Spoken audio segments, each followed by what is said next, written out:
bienvenue dans cette nouvelle édition du Culture Mag, le journal des arts et du lifestyle. Nous allons aller aujourd'hui à New York, voir de près une exposition étonnante dédiée à Robert Capa. On lui connaissait son travail photographique en noir et blanc, mais il a aussi fait de la couleur et s'est enfin montré. Nous irons ensuite en Israël, à Tel Aviv, voir et puis surtout comprendre ce qui se cache derrière la folie des chiens. En presque 30 ans, la population canine a triplé en ville, quelques 5000 chiens au kilomètre carré dans certains quartiers. Pourquoi? C'est notre grand angle du jour. Et puis pour les fans d'électropop et puis même pour les autres, eh bien nous recevrons le groupe The Young Professional. The Young Professional est un duo choc et militant. Ils seront sur le plateau.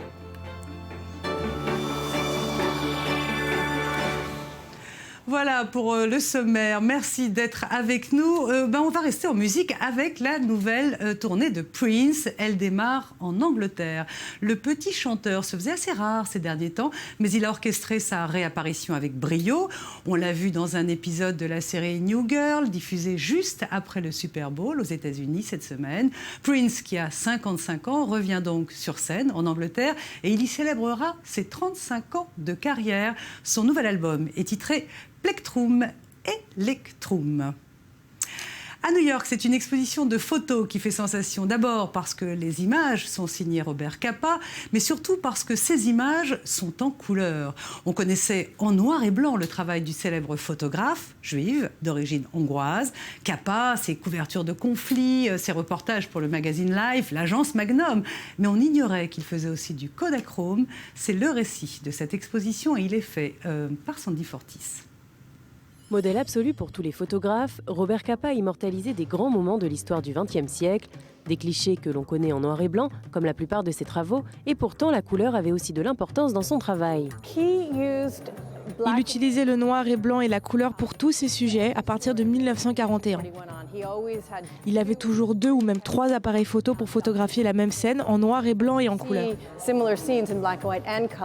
Une partie de son œuvre que le public peut désormais découvrir, l'exposition Capa en couleur au Centre international de la photographie à New York, réunit près de 130 photos couleurs du célèbre photographe, prises de 1941 à 1954.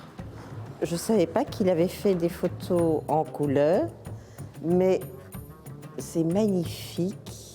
On est retourné et on se dit que c'est dommage qu'on n'ait pas pu le connaître parce que ça devait être quelqu'un de bouleversant. Photos de guerre plus vraies que nature, mais aussi moments de détente entre amis, on y découvre les différents univers de Robert Capa. C'est la gamme de ses œuvres qui est si intéressante. La manière dont il peut passer d'un sujet sérieux, comme la guerre ou une crise de réfugiés, et puis soudainement se retrouver sur la Côte d'Azur avec Picasso, ou skiant dans les Alpes, ou sur le plateau d'un film. Je pense que c'est sa facilité à entrer dans des univers différents qui est si intéressante. Avec la couleur, Robert Capa, qui aimait photographier ses sujets de près, offre encore plus de détails, une inspiration de plus pour tous les amoureux de la photo. À suivre, notre grand angle. Pourquoi, à Tel Aviv, en Israël, y a-t-il autant de chiens? Quelles en sont les raisons politiques et économiques? Et puis ensuite, le duo The Young Professional viendra nous parler musique et cause gay. Mais tout de suite, ce sont les highlights et l'agenda des expositions dont il faut avoir entendu parler, à défaut de les avoir vues. Les ballets jazz de Montréal sont de retour à Tel Aviv pour fêter leurs 40 ans. Un nouveau programme au répertoire varié, créé par 3 chorégraphes, Barak Marshall, Benjamin Millepied et Wenwei Wang, proposent leur travail, chacun avec son propre style et sa signature esthétique. Un spectacle riche en théâtralité, en technique et en humour. Les ballets jazz de Montréal, c'est à l'Opéra de Tel Aviv jusqu'au 5 février. Exposition Norman Bell Gates à New York. Ce décorateur américain a joué un rôle important dans les années 1920-1930 en se concentrant sur la conception de l'aérodynamique. Le musée de la ville de New York lui rend hommage en exposant plus de 200 dessins jamais vus auparavant, des modèles, des photographies, des projets d'habitation et des appareils qui ont transformé la société américaine par leur design. I Have Seen the Future, à découvrir jusqu'au 10 février. Nouvelle exposition Andy Gotts à Londres, en association avec la British Academy of Films and Television. Le célèbre photographe spécialisé dans les portraits d'acteurs dévoile son travail au public. Plus de 100 portraits de comédiens ayant été nommés ou récompensés par les BAFTA depuis 1954 sont exposés à la Somerset House, un projet qui a mis plus de 2 ans à voir le jour et qui comprend des photos de Lauren Bacall, Daniel Day-Lewis, Al Pacino et bien d'autres jusqu'au 7 février.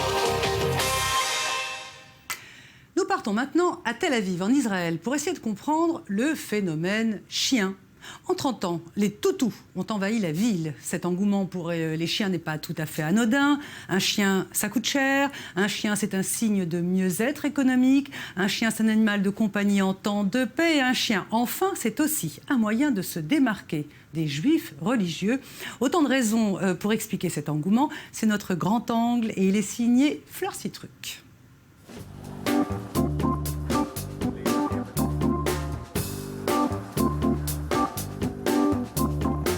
En 30 ans, la population de chiens a triplé à Tel Aviv, alors que pendant la même période, le nombre d'habitants n'augmentait que de 10%. Dans certains quartiers, jeunes et branchés comme à Florentine, on compte jusque 5000 chiens au kilomètre carré. Fooding, habillement, dog-sitter, taxi et même télé pour chiens.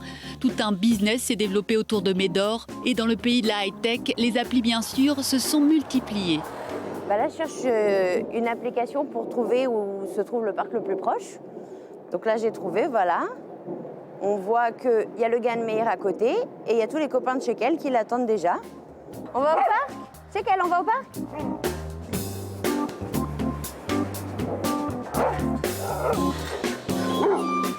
Tel Aviv compte plus de 60 parcs réservés aux chiens. La ville s'affiche résolument dog-friendly. Proportionnellement à la population, il y a 20 fois plus de parcs pour chiens à Tel Aviv qu'à New York ou Los Angeles. Et regardez là, on se trouve à la fourrière municipale. Près de 1000 chiens passent ici chaque année. Et nous avons une politique de no-kill. Aucun chien n'est piqué. Certains restent parfois ici 1 an ou 2 jusqu'à ce qu'on leur trouve un foyer. Tel Aviv est sans doute le seul endroit au monde où des chiens sont admis dans un centre commercial, ont leur propre plage et bénéficient même de traitements de médecine douce. Kelev, un pointer de 13 ans, était paralysé suite à une chute de 4 étages. Généralement, les gens qui utilisent la médecine holistique pour eux-mêmes en connaissent les bienfaits et ils veulent en faire bénéficier leurs animaux domestiques. Bon, en plus, dans le cas de Kelev, la médecine classique n'a pas pu l'aider alors qu'il était paralysé pendant 2 semaines. Des amis à 4 pattes chouchoutés. Pourtant, chiens et traditions juives n'ont pas toujours fait bon ménage. Une fois de plus, Tel Aviv fait figure d'exception en Israël. La plupart des jeunes en Israël viennent vivre à Tel Aviv pour au moins quelques années et là ils essaient de développer un style de vie plus en phase avec le monde global. Ils veulent profiter de l'instant présent, vivre au jour le jour, loin de l'engagement qui est requis par la société israélienne et ses idéaux nationalistes. Le chien est un accessoire de ce mode de vie plus individualiste. Et selon une étude menée par l'université de Tel Aviv, les propriétaires de chiens, bien obligés de sortir Rex, connaissent mieux du coup leur quartier et ses habitants. Complètement has-been les sites de rencontres. Aujourd'hui, pour briser la glace à Tel Aviv, rien ne vaut un petit carlin ou un labrador. De la musique, de la politique et du militantisme, le tout à la fois, nous recevons le duo TIP ou The Young Professional. Pour ceux qui l'ignorent, ce sont des stars de l'électropop. Ils ont vendu plus de 200 000 albums. Ivry Lider, le chanteur, Johnny Goldstein, le producteur. Bonjour, merci d'être sur le plateau du Culture Mag. Ivry Lider, vous sortez cette semaine votre single en France. Il est titré Let's Do It Right. Je vous propose qu'on en regarde un extrait et puis ensuite on parle un petit peu.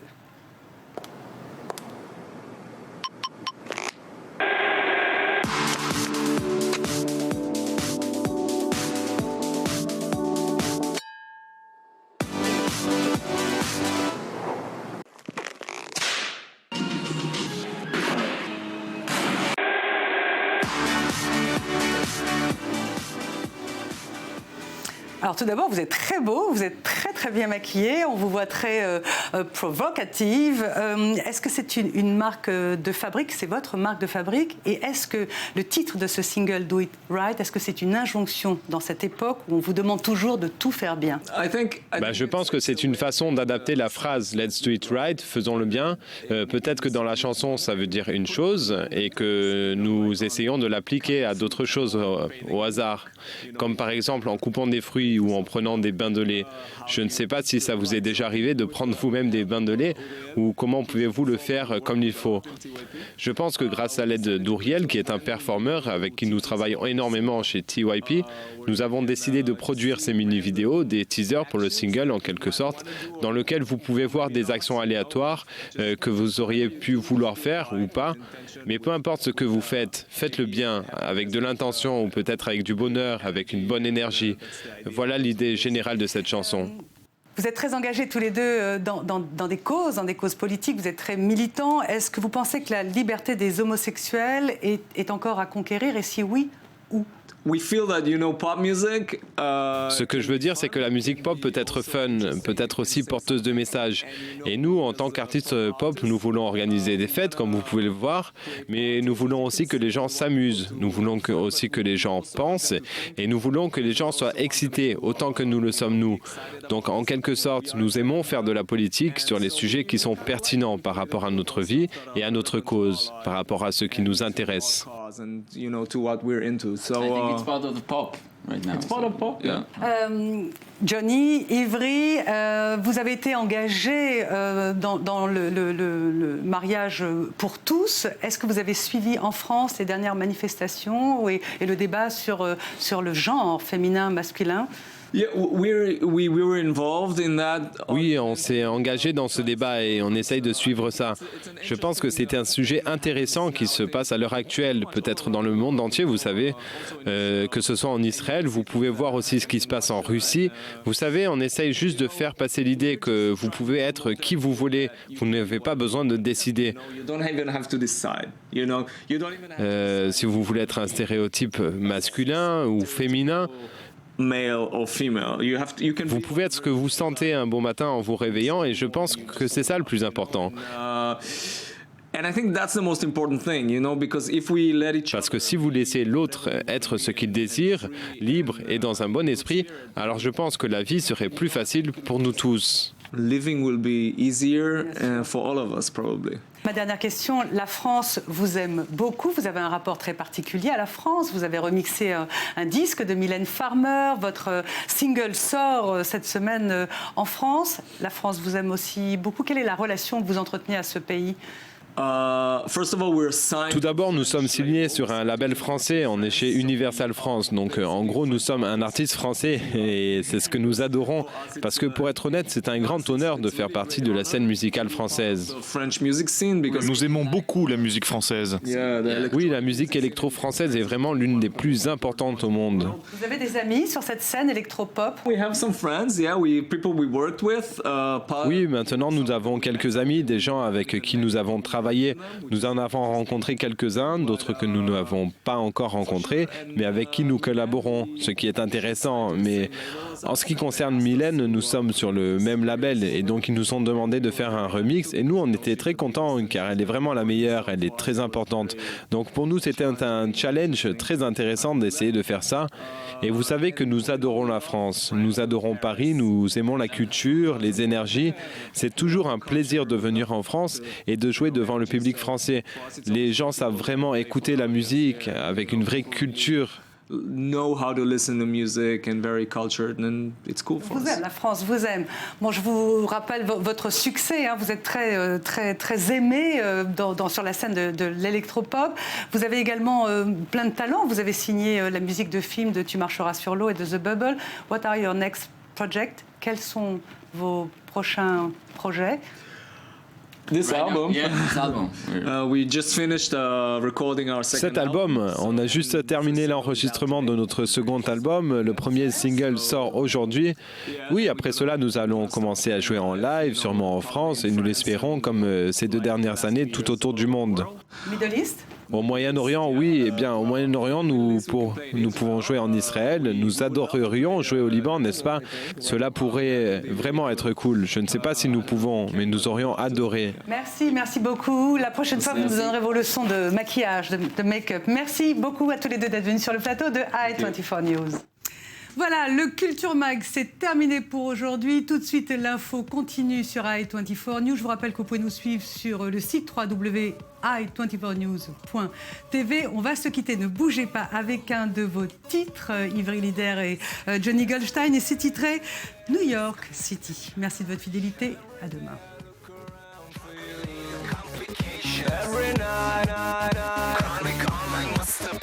Every night I look around for you. 20 seconds. And every day, you only get one first impression. Oh, every day I look around for you. And every night, it's all the situation. Every night I look around for you. It lifts me up, but then it brings me down.